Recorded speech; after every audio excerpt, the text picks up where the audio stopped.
La Rais William Ruto kutaka wanafunzi wote wa gredi ya shule kuripoti shule kufikia kesho. Baadhi ya wanafunzi bado wamesalia nyumbani kwa kukosa uwezo. Haya yakijiri huku machifu wakiendeleza misako ya kuwatafuta wanafunzi wanaopaswa kuwa shuleni. Na kama anavyotuarifu sasa Crispin Otieno, msako huu umepata zaidi ya wanafunzi 200 katika eneo la Kilifi. Mapema Alhamisi katika kijiji cha Bogiakomo, Bonchari, kaunti ya Kisii, Elkana Mogaka, mwanafunzi wa miaka 14, angali shambani kijijini hata baada ya tangazo la rais kwamba wanapaswa kuwa shuleni.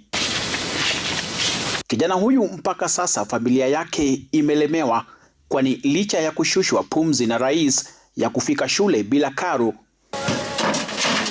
familia yake haiwezi hata kulipa nauli. Hivi ndivyo vifaa ambavyo mpaka sasa familia yake imejaliwa kupata kabla ya kufunga safari ya kuenda Siaya hapo kesho. Saa chache baada ya Rais William Ruto kutoa agizo kwamba kila mwanafunzi aliyepokea barua ya kujiunga na shule ya sekondari ya juu anapaswa kufika katika shule yake licha ya hali nyumbani.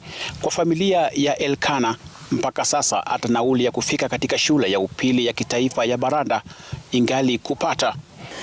Akafanya vizuri kutoka Musando akaitwa shule ya Maranda. Tangu hiyo wakati wamekuwa na changamoto, boma iko chini kabisa. Hata kama serikali imetoa uamuzi watoto waende shule, hakuna fare. Sisi mwenye atajitokeza anisaidie fare.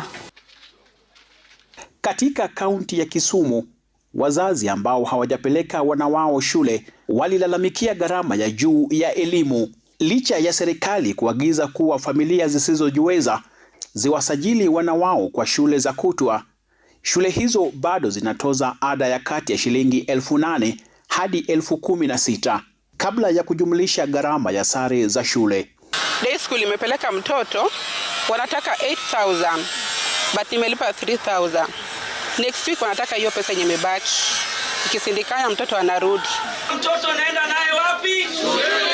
Katika kaunti ya Kilifi, chifu na manaibu wao kwa pamoja na wazee wa mitaa walifanikiwa kupata zaidi ya watoto 200 kutoka Mto Mondoni na Mtwapa.